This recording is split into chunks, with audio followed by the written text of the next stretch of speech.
Hey guys, today I'll be predicting the NFL wildcard round for this weekend. I wanted to get a video up before the games happen. Sorry about my voice in advance. It's not the best. I am recovering from a cold, but I'll be predicting the scores, who will do good, who will do bad.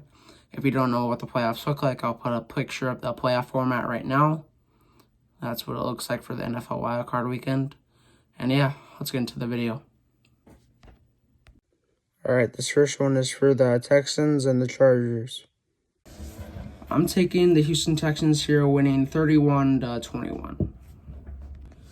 I think C.J. Stroud will throw 2 or 3 touchdowns this game. Joe Mixon's easily going to have 1 or 2. He's going to have Nico Collins, obviously. He doesn't have Tank Dell, but he does have a decent amount of receivers that he can throw to. I don't know if he has Joe Mixon to throw the ball to as well. But for Herbert, I just see him. He doesn't really have many receivers that he can throw the ball to. He's going to be receiving pressure from the Texans' D-line, from Danielle Hunter and Will Anderson the whole game. Houston's D is okay. Their secondary is good with Derek Stingley back there. I just don't think the Chargers will be able to really hold on. I feel like it will be close at halftime, but I feel like maybe at the start of the fourth quarter, Texans are going to start putting it on the Chargers. It'll be a close at the end, but I have Houston winning 31-21. All right, for our Saturday night game, we have the Steelers at the Ravens, AFC North matchup. I'm taking the Ravens here, winning 28-17. I feel like Lamar, with his MVP season, obviously doing fantastic. He does not have Zay Flowers. Obviously, he hurt his knee, but I feel like Derrick Henry will step into that receiving game a little bit. They obviously can lean on him for the run game. Defense is good. Lamar's just going to throw to Rashad Bateman, Mark Andrews the whole game. Can find them. Steelers defense is good. Obviously, they have T.J. Watt, Minkah Fitzpatrick, Patrick Queen. But at the end of the day, it is in Baltimore. Baltimore is overall a really good team. Steelers have a tendency to lose right away in the playoffs. I just don't think their offense is that good enough to really emerge and beat the Ravens, as I think the Ravens do have the better offense, even with Zay Flowers out. I have them winning, and I have them moving on to the divisional round. All right, next up, we got the Sunday noon game, Buffalo versus Denver. I'm going to take the Bills, winning 38-17. I just feel like the Buffalo defense is very good. Obviously, they got great secondary, great linebackers, great D-line, and their offense is fantastic with Josh Allen. And I just feel like the young Broncos team with Bo Nix right there, his first year in Buffalo, where it's going to be cold and loud, it's just going to be tough for him to really get used to the playoff atmosphere. And I have Josh Allen just going out there and being himself, being the best quarterback in the league, throwing dimes to whoever it is. He doesn't even need really good receivers. He can throw it to anyone, use his legs, run. He can really do anything, and the Bills are very good in the playoffs, unless they get with the Chiefs, obviously. But I have them winning and moving on to the divisional round. All right, next up, we got the Packers versus the Eagles. Week 1 rematch. He's going off. Yeah, I had to take the sweatshirt off. It's getting too hot in here. But Jalen Hurts is on concussion protocol. And Kenny Pickett, if they have to go to him, he cannot play either. You're going to have to go with Tanner McKee.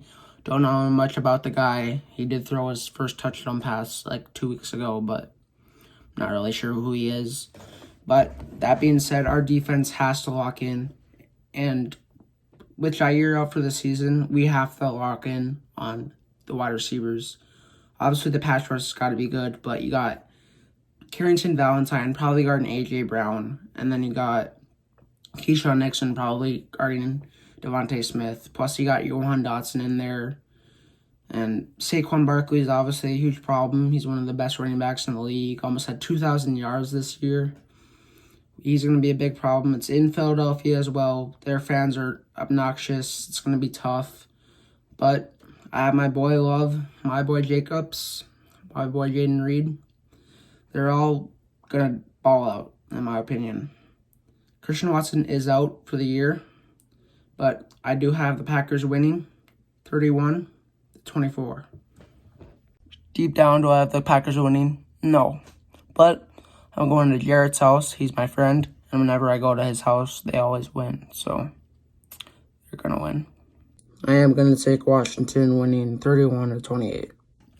I just think that Brian Robinson will have a good game, as well as Jaden Daniels in the run option game.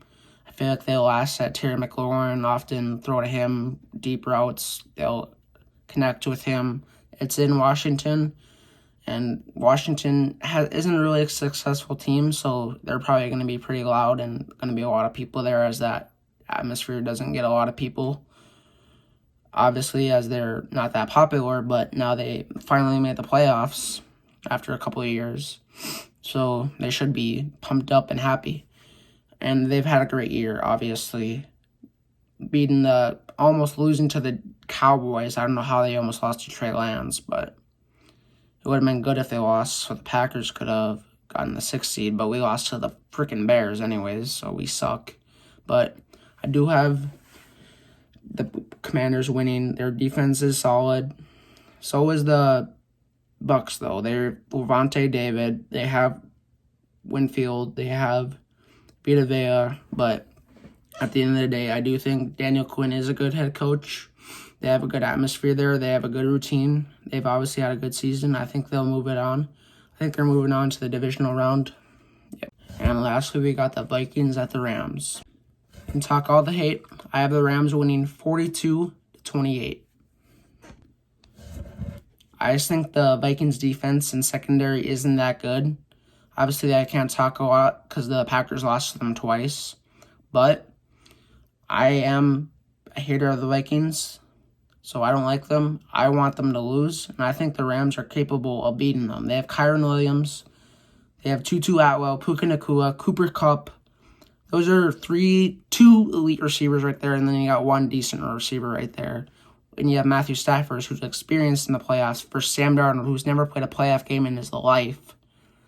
And the Vikings, they're a pretty young team, as well as the Packers are, but they aren't really experienced in the playoffs. They're going to be in Los Angeles. That place is obviously popular. It's going to be vibing. It's going to be rocking. I have the Rams winning 42-28. Guys, those were my NFL wildcard predictions. Should have top 30 second baseman, all 30 MLB teams. Well, 28. There's been some free agency and new things happening, so that should be in by Sunday, hopefully. And yeah, you guys can comment on your takes. Make sure to like and subscribe. Hopefully, I can get up to 100 subscribers soon. But you guys can have your opinions. I'll have my opinions. These are just my takes. Hopefully, the Packers can win. But yeah, those are my predictions. Hope you guys enjoyed the video. See you in the next one. Peace.